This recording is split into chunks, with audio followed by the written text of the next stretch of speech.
वृत्ति प्रभाकर, वृत्ति प्रभाकर ग्रंथ में पेज नंबर 90 और 90 पेज के ऊपर से कितने नंबर की पंक्ति है? 1 2 3 4 5 6 7 8 9 है कि नहीं? 10 पंक्ति के अंतिम में शब्द आया है और अंत्य शब्द का उपांत्य शब्द से सुंदोपसुंद न्यायते नाश होवे है। बराबर, अंत्य शब्द का उपांत्य शब्द से नाश। तो बात यह चल रही है कि सभी शब्द अनित्य है। मीमांसक इनका सिद्धांत, नैयायिकों का सिद्धांत है। अनित्य मतलब क्या? क्षणिक है। क्षणिक है मतलब क्या? तृतीय क्षण में सबका नाश होता है, अर्थात पहले क्षण में उत्पन्न होता है, दूसरे क्षण में स्थिर रहता है और तीसरे क्षण में नष्ट होता है। किंतु उन शब्दों का नाश करने वाला कौन? ये प्रश्न। तो बताया था कल, हर एक शब्द अपने सोत्तरवर्ती शब्द से नष्ट होता है, अर्थात आगे आगे वाले शब्द से पीछे पीछे वाला शब्द नष्ट होता है और उसका नाश तृतीय क्षण में होता है, कल बताया था। फिर ऐसे करते करते करते जब जाते हैं तो जो अंतिम शब्द है उसका नाश कैसा होगा, ये प्रश्न।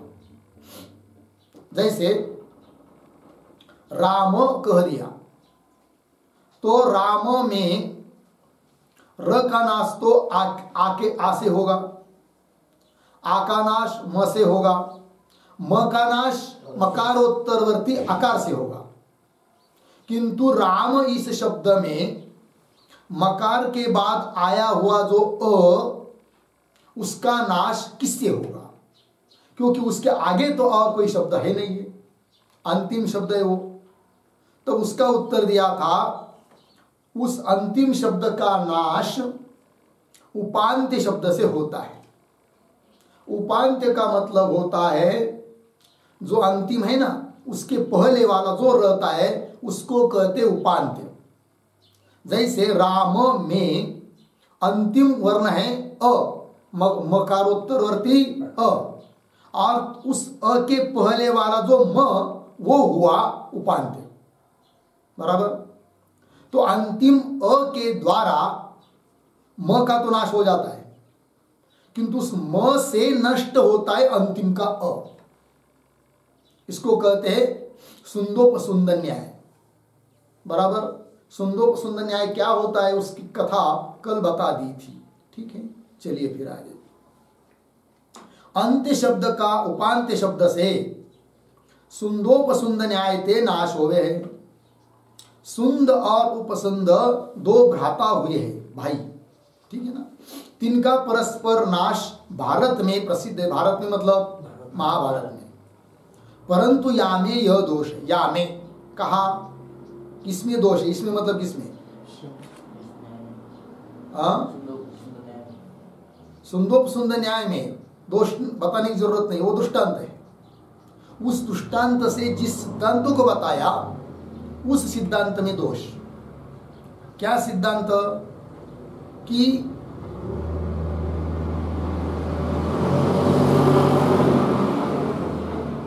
क्या बताया था? अंतिम वर्ण का नाश, अंतिम वर्ण से उपांत्य का नाश और उपांत्य से अंतिम का नाश।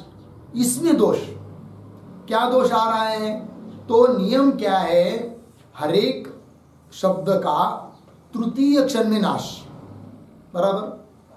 और वो कैसे? कल बता दिया था। जैसे उदाहरण पुनः देख लीजिए। जैसे राम में सबसे पहले र, उसके बाद है रकारोत्तरवर्ती आ। तो आ से नष्ट होता है कौन? र।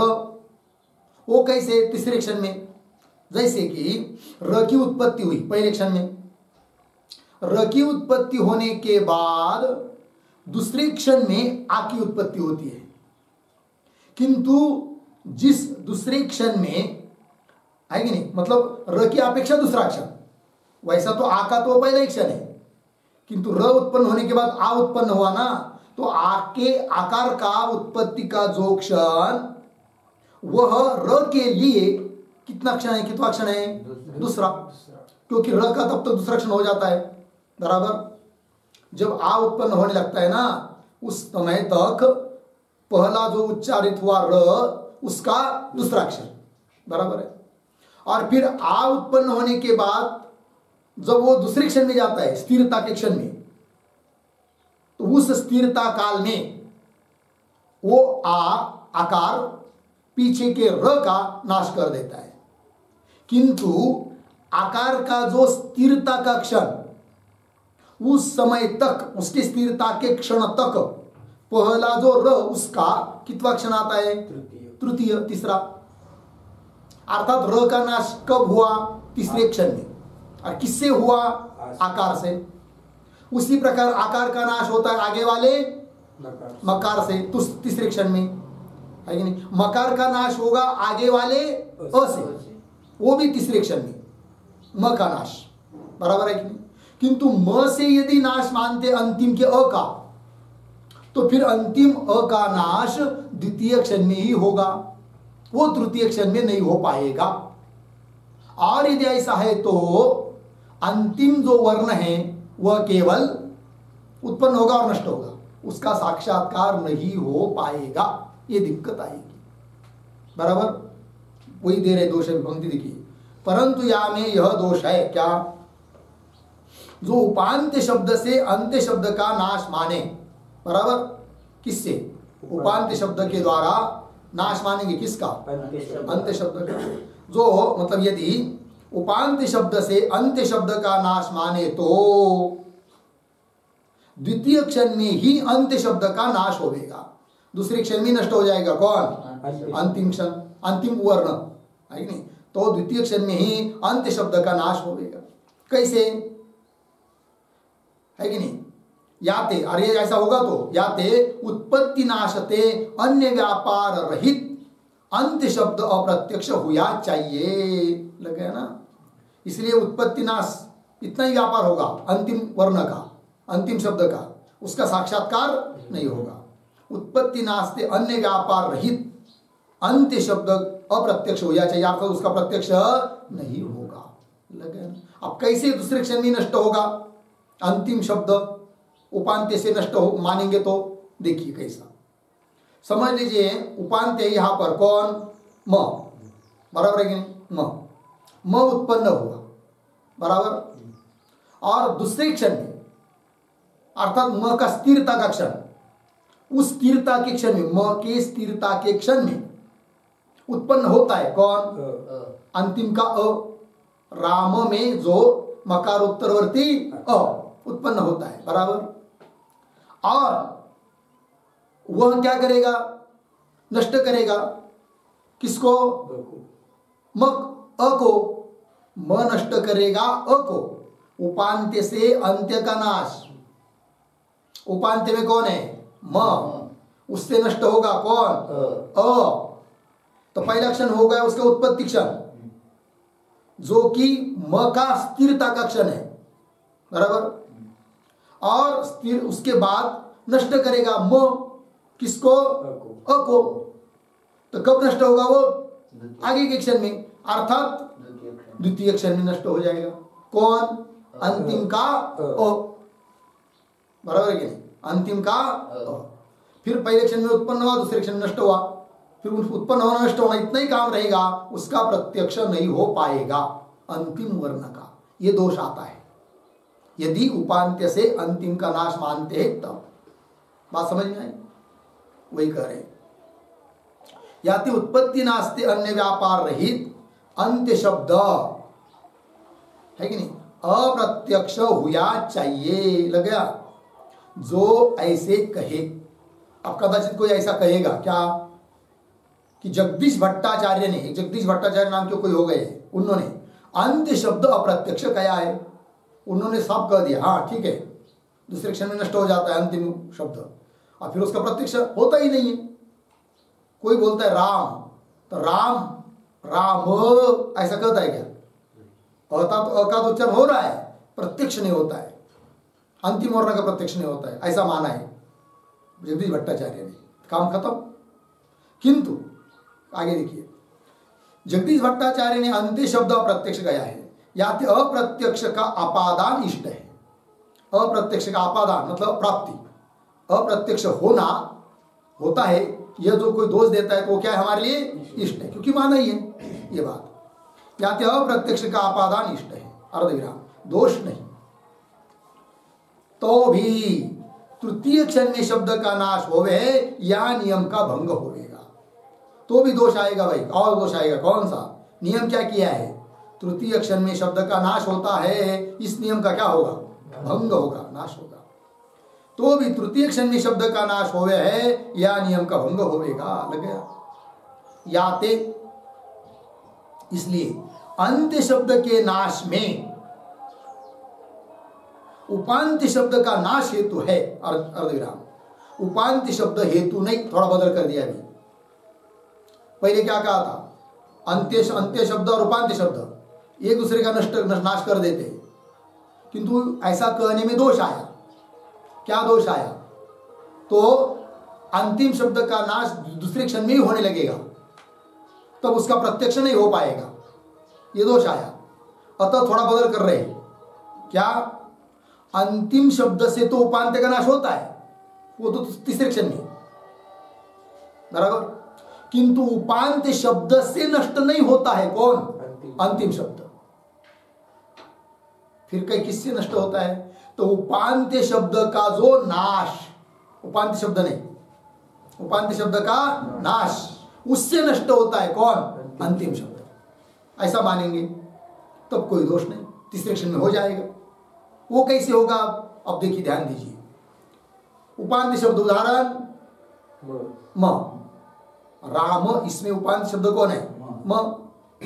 उत्पन्न हुआ, बराबर, पहले क्षण में उत्पन्न हुआ, दूसरे क्षण में स्थिर रहता है, और अपने स्थिरता के काल में आगे वाले अ को उत्पन्न करता है, बराबर। तो म का दूसरा क्षण और अ का वो वही अ का प्रथम क्षण, बराबर है कि नहीं? फिर उसके बाद म का नाश होता है, तो म के नाश का क्षण, बराबर, म का तीसरा क्षण हुआ ना, वो म का नाश का क्षण, और उस क्षण म का नाश का क्षण अ का द्वितीय स्थिरता क्षण, बराबर है कि नहीं?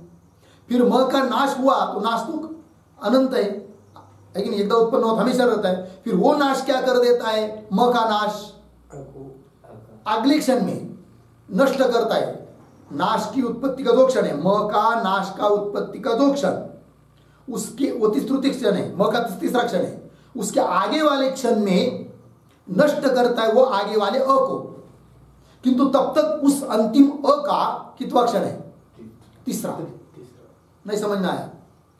तो फिर उपांत्य शब्द से नष्ट नहीं होता है अंतिम शब्द, उपांत्य शब्द का जो नाश,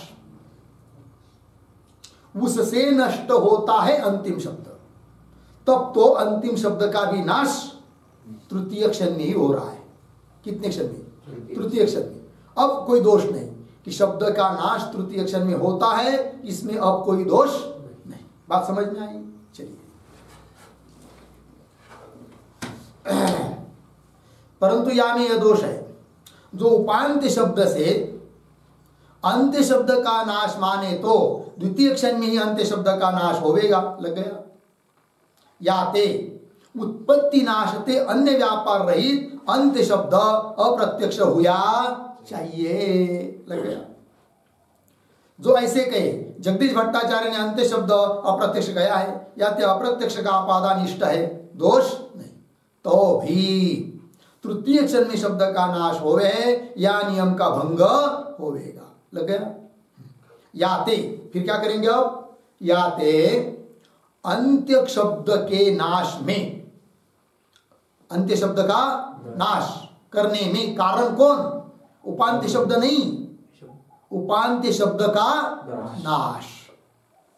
याते अंत्य शब्द के नाश में उपांत्य शब्द का नाश हेतु है, उपांत्य शब्द हेतु नहीं। या पक्ष में ऐसा मानने पर अंत्य शब्द के नाश में है कि नहीं। अंत्य शब्द का नाश होने में क्या, नाश की द्वितीय क्षण में आपत्ति नहीं, द्वितीय क्षण में नष्ट होता है, ऐसी आपत्ति अब प्राप्त होती नहीं है। किंतु क्या होता है, फिर तृतीय क्षण में ही सभी शब्दों का नाश होता है, यही बात सिद्ध होती है। लग गया।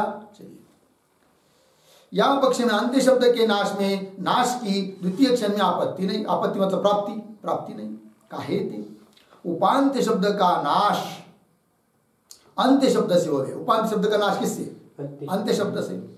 उपांत्य शब्द का नाश अंत्य शब्द से हो गए। याते अंत्य शब्द के द्वितीय क्षण में, अंतिम शब्द का जो दूसरा अक्षर, बराबर है कि नहीं, और इधर उपांत्य शब्द का वह नाश का क्षण तीसरा। याते अंत्य शब्द के द्वितीय क्षण में उपांत्य का नाश अर्धविराम, तासे लग गया, उससे उत्तर क्षण में म का नाश हो गया, उसके आगे वाले क्षण में वो क्या कर देता है, अंतिम अ का, अंतिम शब्द का मकार उत्तरवर्ती अ का नाश कर देता है, अर्थात वो अ का तीसरा अक्षर, बराबर। तासे उत्तर क्षण में अंत्य का नाश हो गया। इस रीति से सकल शब्द का नाश तृतीय क्षण में हो गए। लग गया। सभी शब्द का नाश कब हुआ, भी तृतीय क्षण में, कोई दिक्कत नहीं। यामी यह शंका हो गए है। अब इस पर कोई शंका कर रहा है, जहां एक ही वर्ण रूप शब्द हो गए, है कि नहीं, जहां क्या है एक ही वर्ण अ, इतना ही बोला किसी ने, अब उसका नाश किससे होगा, न उसके लिए कोई आगे वाला शब्द है, न उसके लिए कोई उपांत्य शब्द है कि नहीं। जहां एक ही वर्ण शब्द होवे तहा शब्द के नाश का हेतु कोई शब्द नहीं, ना आगे वाला ना पीछे वाला, एक ही शब्द है। उदाहरण अ, ई, उ, कोई भी क नहीं ले सकते, क ब प, क्योंकि क लिया तो क में आ जाता है आपसे आप कौन अ, क्योंकि व्यंजनों का उच्चार स्वर के बिना होता नहीं, स्वर के साथ होता है। फिर क कहने से दो आ जाते, क और क के बाद अ, इसलिए स्वर लिया अ, ई, उ, स्वतंत्र उच्चारण है, ये कई वर्ण रूप शब्द है, उसका नाश फिर किससे होगा, ये प्रश्न। ता शब्द के नाश का हेतु कोई शब्द नहीं, ता का यह समाधान है। उसका उत्तर, जैसे कंठादिकनते वायु का संयोग वर्णरूप शब्द का हेतु है, बराबर। जैसे उदाहरण दिया, कंठादिकंते, कंठ के साथ वायु का क्या हुआ, संयोग, उससे वर्णरूप शब्द उत्पन्न होते हैं। जैसे कंठादिकंते वायु का, बराबर है कि नहीं, संयोग, वायु का संयोग हुआ ना किसके साथ, कंठ के साथ। कंठादिकंते वायु का संयोग वर्णरूप शब्द का हेतु है। और भेरी आदिकंते दंडादिकन का संयोग, भेरी ढोल और दंडा मार दिया उस पर, दंड का संयोग हुआ भेरी के साथ, उससे उत्पन्न होता है क्या, शब्द, ध्वनि रूप शब्द। और भेरी आदिकंते दंडादिकन का संयोग ध्वनि रूप शब्द का हेतु है, बराबर। और वंश के दल द्वय का विभाग, वंश, वंश बांस, वेणु, बांबू, है कि नहीं, वंश संस्कृत में, बांस हिंदी में, वेणु मराठी में। देखा है कभी, जिसको ऐसा थोड़ा सा तोड़ते किसी से कोयते से, और ऐसे दो पकड़कर चिर चिर चिर चिर चिर फाड़ते हैं, तो चट चट चट चट चट शब्द होता है, तो विभाग से शब्द उत्पन्न हुआ वो। तो वंश के दल द्वय, भाग द्वय का विभाग ध्वनि रूप शब्द का हेतु है। लग गया। तैसे मतलब शब्द उत्पत्ति के लिए कारण बहुत सारे हैं। कहीं पर तो कंठादिक देश के साथ वायु का संयोग, उससे शब्द उत्पन्न होते हैं। कहीं पर भेरी आदि के साथ दंड का संयोग, उससे शब्द उत्पन्न होते हैं। कहीं पर वंश द्वय का जो विभाग, उससे क्या होते हैं, शब्द उत्पन्न होते हैं। तैसे शब्द भी शब्द का हेतु है, शब्द से भी शब्द उत्पन्न होते हैं।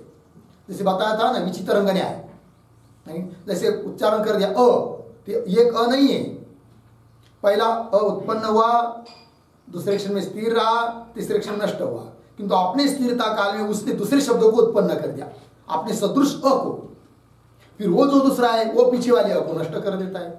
ऐसा विचित्र न्याय।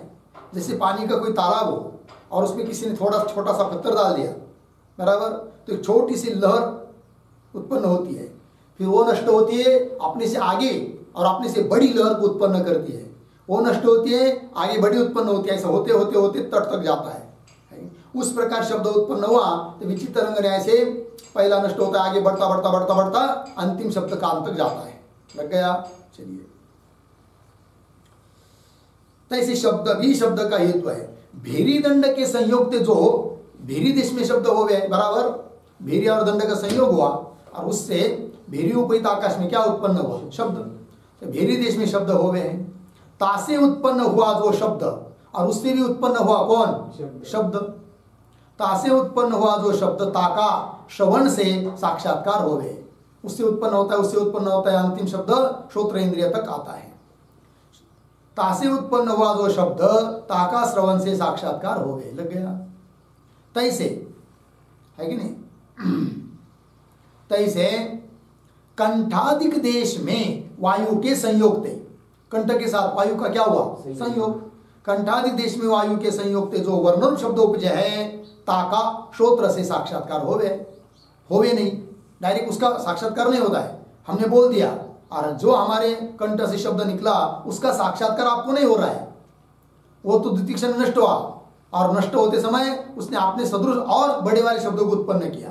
तो ऐसे आपने कान तक आते आते बहुत शब्द हो जाते हैं। कंठादि देश में वायु के संयोग थे जो वर्ण शब्द उपजय है ताका श्रोत्र से साक्षात्कार होवे नहीं, किंतु वर्णरूप शब्द से अन्य शब्द उपजय है। वर्णरूप शब्द से क्या होता है? अन्य शब्द उत्पन्न होता है, ताका साक्षात्कार हो गए, लग गया। इस रीति से अन्य शब्द रहित एक शब्द अधिक है। शंका क्या थी कि जहां एक ही शब्द है वहां पर उसका नाश किससे होगा? उत्तर क्या दिया? इस प्रकार का एक शब्द दुनिया में कहीं ही नहीं है, बराबर। अ कह दिया, ये अकेला है क्या? नहीं, उसने बहुत सारे शब्द आगे आगे आगे आगे उत्पन्न किया और उस आगे आगे वाले ने पीछे पीछे का नाश कर दिया। इस प्रकार इस रीति से अन्य शब्द रहित एक शब्द अधिक है, लग गया। परंतु या मत में वर्ण का समुदाय रूप पद का एक काल में संभव नहीं, बराबर। परंतु या मत में वर्ण का समुदाय रूप पद का एक काल में संभव, एक काल में उत्पत्ति नहीं होती है शब्द की। शब्द पद किसको कहते हैं? वर्ण का समुदाय। और नए व्याकरणाचार्यों के यहाँ सुप्तिंगंतम पदम, या वैसा नहीं है। वर्णों के समुदाय को क्या कहते हैं? पद। अर्थ वाला जो, जिसका कुछ अर्थ है, ऐसा अर्थ वाला जो वर्णों का समुदाय उसको कहते हैं क्या? पद। जैसे राम, तो राम शब्द का अर्थ क्या है? भगवान राम प्रभु, है कि नहीं? या किसी मनुष्य का नाम होगा तो वो ले लीजिए, राम शब्द का अर्थ, है कि नहीं? अब राम शब्द में से केवल र का अर्थ है क्या वो मनुष्य?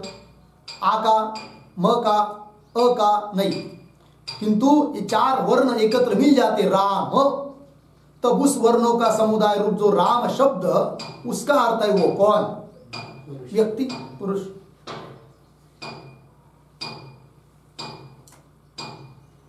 परंतु या मत में वर्ण का समुदाय रूप पद का एक काल में संभव नहीं, लग गया अर्धविराम। याते पद का साक्षात्कार तो संभव ही नहीं, पद का साक्षात्कार ही नहीं होगा, क्योंकि वर्ण र का उच्चारण हुए बिना आ का नहीं होगा, आ का उच्चारण हुए बिना म का नहीं होगा, म का हुए बिना अ का नहीं होगा। और जब र के बाद उत्पन्न हुआ आ का उच्चारण होता है और सुनाई देता है, तब तक तो पीछे का र नष्ट होता है, और आग सुनाई देता है तब तक तो, है कि नहीं, पीछे का रान र नष्ट होता है, और आगे म उत्पन्न होता है तब तक तो पीछे का आ नष्ट होता है। तो मिलकर कोई शब्द सिद्ध ही नहीं होगा, फिर वर्ण का समुदाय ही सिद्ध नहीं होगा, ये शंका हो रही है। परंतु या मत में वर्ण का समुदाय रूप पद का एक काल में संभव नहीं, याते पद का साक्षात्कार तो संभव ही नहीं, इसलिए पद का क्या नहीं हो सकता है? साक्षात्कार। तथापि तो भी प्रत्येक वर्ण के साक्षात्कार ते सकल वर्ण को विषय करने वाली एक स्मृति होवे है, ऐसा उत्तर दे रहे। क्या? प्रत्येक वर्ण के साक्षात्कार, जैसे र का साक्षात्कार हुआ, बाद में आ का, बाद में म का, बाद में अ का, सबका साक्षात्कार मतलब प्रत्यक्ष होता गया होता गया होता गया, फिर सब शब्द नष्ट हुए, उसके बाद एक स्मृति उत्पन्न होती है सबको विषय करने वाली, चारों वर्णों को विषय करने वाली। एक क्या उत्पन्न होती है? स्मृति, उससे शब्दबोध हो जाता है, ऐसा मानते हैं। देखिए, तथापि प्रत्येक वर्ण के साक्षात्कार होने से सकल वर्णों को विषय करने वाली, सभी वर्णों को विषय करने वाली एक स्मृति होवे, बराबर। और स्मृति पद से पदार्थ की स्मृति होवे, और उस स्मृति पद से, स्मृति रूप जो पद उत्पन्न हुआ स्मृति, उससे क्या होता है? अर्थ का स्मरण और शब्दबोध। स्मृति पद से पदार्थ की स्मृति हो गए, स्मृति अतः से स्मृति के बाद उससे, उस स्मृति से शब्दबोध हो गए। लग गई इतना? एक बात ये हो गई। अथवा पूर्व वर्ण के अनुभव से संस्कार हो गए। पीछे पीछे का वर्ण सुनते सुनते सुनते जाते हम लोग, उससे अंतःकरण में क्या होता जाता है? संस्कार। बराबर। अथवा पूर्व वर्ण के अनुभव से संस्कार हो गए हैं। आगे संस्कार सहित अंत्य वर्ण का अनुभव ही पद का अनुभव कहिए है। पीछे के वर्णों का अनुभव क्या? संस्कार। अनुभव होता गया, अनुभव से संस्कार उत्पन्न हुआ, तो पीछे के वर्णों का संस्कार और अंतिम वर्ण का प्रत्यक्ष अनुभव। तो संस्कार सहित जो अंत्य वर्ण का क्या है? अनुभव, वो अनुभव ही पद का अनुभव कहिए, उसको ही हम कहेंगे पद का अनुभव, पद का साक्षात्कार। फिर ता से पदार्थ की स्मृति, उससे पदार्थ की क्या होगी? स्मृति हो गए। ता से शब्दबोध हो गए है, यह न्याय का मत है। और ये सब बताए, किसका बताए? फिर न्याय का। तृतीय अक्षर में शब्द का नाश होना और स्मृति रूप पद, उससे अर्थ की स्मृति, ये सब न्याय का मत बता दिया। मीमांसक मत में वर्ण नित्य है। देखो भाई, मीमांसक मत में सभी वर्ण, सभी शब्द कैसे? नित्य, कोई शब्द का नाश होता नहीं। मीमांसक के मत में वर्ण नित्य है। याते वर्ण का समुदाय रूप वेद भी नित्य है, क्योंकि वेद क्या है? वर्णों का समुदाय, अतः वेद भी कैसा हुआ? नित्य। और वर्ण का समुदाय रूप वेद भी नित्य है। और सारे वर्ण विभु है, प्रत्येक वर्ण कैसा है? विभु, व्यापक। फिर सुनाई क्यों नहीं देते हैं? तो उनके अभिव्यक्ति के लिए कारण तो कुछ चाहिए ना, प्रकट होने के लिए।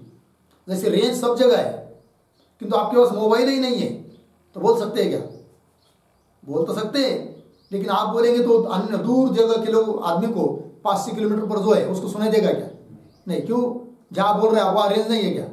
है, लेकिन मोबाइल नहीं है, क्योंकि रेंज होने पर भी उसके अभिव्यक्ति के लिए चाहिए कौन? मोबाइल।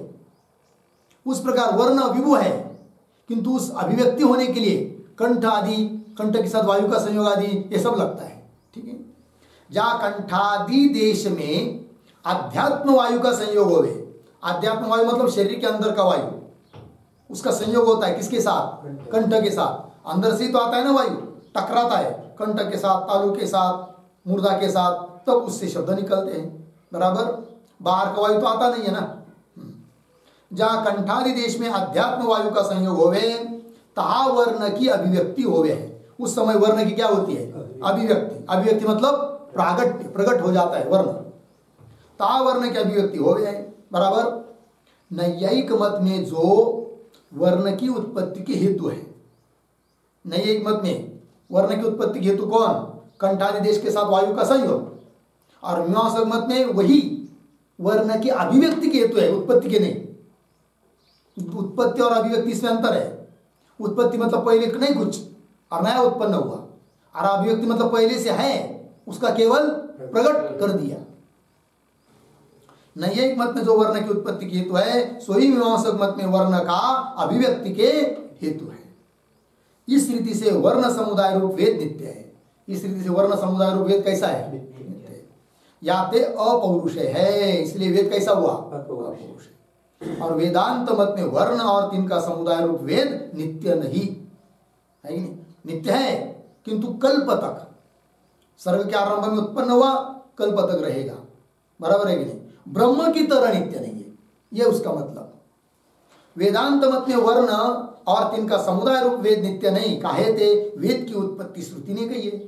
श्रुति ने बताइए किसकी उत्पत्ति? वेद की। दूसरी बात, ब्रह्म भिन्न यावत पदार्थ कैसे? कल्पित है। माया उत्पन्न नहीं होती है कि नहीं? किंतु माया से जन्य सभी पदार्थ क्या होते हैं? उत्पन्न होते हैं। वेद की उत्पत्ति श्रुति ने कही है। और चेतन से भिन्न सकल अनित्य है। चेतन परमात्मा ब्रह्म, उसको छोड़कर यावत जो भी कुछ है वो सब कैसा है? अनित्य है, नाशवान। चेतन से भिन्न सकल अनित्य है। याते वेद नित्य नहीं और क्षणिक नहीं, क्षणिक भी नहीं है नैयायिक की तरह, है कि नहीं? और नित्य भी नहीं है मीमांसक की तरह। बराबर है कि नहीं? चेतन से भिन्न सकल अनित्य, या ते वेद नित्य नहीं और क्षणिक नहीं। किंतु फिर कैसे है भाई वेदांत मत, किंतु सृष्टि के आदि काल में सर्वज्ञ ईश्वर के संकल्प मात्र ते वेद की उत्पत्ति हो गए। जब सर्व सृष्टि उत्पन्न होती है ना, महाप्रलय के बाद नई सृष्टि उत्पन्न होती है, तो उस समय सर्वज्ञ ईश्वर क्या करता है, संकल्प करता है मैं अब वेद को उत्पन्न करूं, ठीक है ना, या पीछे के सर्ग में जैसे थे उस प्रकार का मैं उसको अभिव्यक्त करूं। किंतु सृष्टि के आदि काल में सर्वज्ञ ईश्वर के संकल्प मात्र थे वेद की उत्पत्ति हो गए।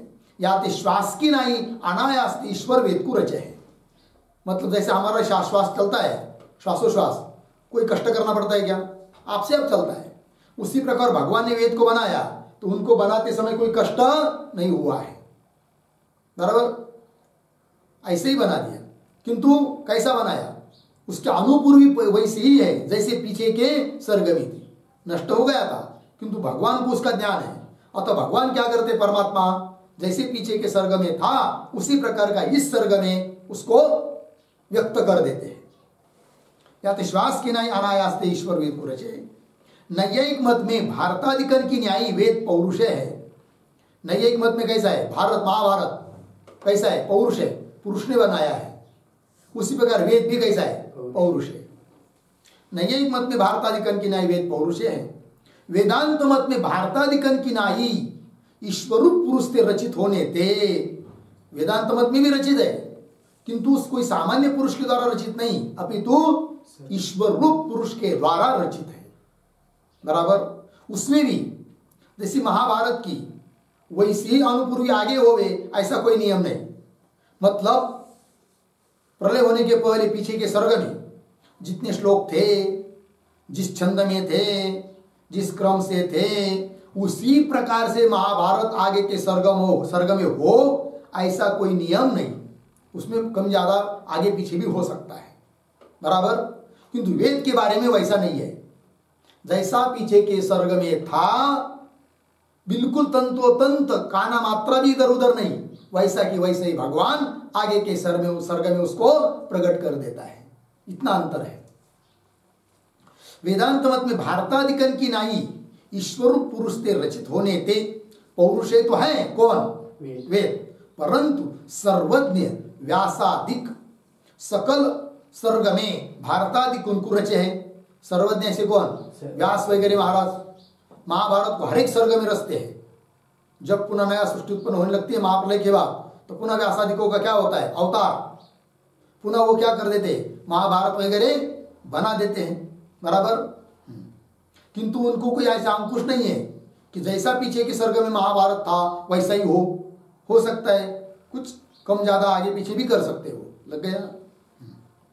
परंतु सर्वज्ञ व्यासादिक सकल सर्ग में भारतादिकन को रचे है, ता यह नियम नहीं। कैसा, जैसी पूर्व सर्ग में अनुपूर्वी होवे तैसे ही भारतादिक उत्तर सर्ग में होवे, ऐसा कोई नियम नहीं। पीछे के सर्ग में जैसा महाभारत था वैसे ही आगे हो, ऐसा कोई नियम नहीं। पूर्व सर्ग में अनुपूर्वी होवे तैसे ही भारतादिक उत्तर सर्ग में होवे, ऐसा नियम नहीं है। किंतु अपनी इच्छा के अनुसार भारतादिकन की अनुपूर्वी रचे है कौन, व्यासादिक महाराज। अपनी इच्छा के अनुसार उनकी क्या करते हैं, अनुपूर्वी की रचना करते हैं। अनुपूर्वी मतलब किसके बाद क्या बताना है, किसके बाद कौन कथा लानी है, कौन सा श्लोक लाना है, कौन छंद में लाना है, आगे पीछे कम ज्यादा भी कर सकते हैं, ये उसका मतलब। और वेद की अनुपूर्वी विलक्षण नहीं होवे, यह अंतर है। वेद जैसा पीछे के सर्ग में था वैसा कि वैसा ही बिल्कुल तंतोतंत आगे के सर्ग में रहता है, लग गया। उसमें कुछ भी बदल होता नहीं है, अनुपूर्वी बदलती नहीं है कि। और वेद की अनुपूर्वी विलक्षण नहीं होवे, भिन्न भिन्न होती नहीं है।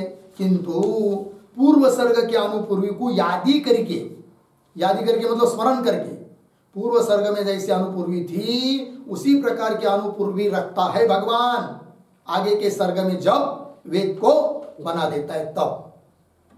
पूर्व सर्ग के अनुपूर्वी को यादी करके उत्तर सर्ग में पूर्व कल्प के समान, लग गया ना, पीछे के कल्प के समान अनुपूर्वी वाले वेद को ईश्वर रचे है। उसी प्रकार अनुपूर्वी वाले वेद की रचना करता है कौन, ईश्वर। वेद को ईश्वर रचे है। पुरुष रचितता रूप पौरुषेयता वेद में भारतादिकन के समान है, बराबर। पुरुष रचितता रूप पौरुषेयता, पौरुष मतलब पुरुष के द्वारा रचित, उस प्रकार वेद में भी पौरुषेयता है किंतु ईश्वर रूप पुरुष के द्वारा रचित, ये उसका मतलब। पुरुष रचितता रूप पौरुषेयता वेद में, बराबर ना, वेद में भारतादिकन के समान है।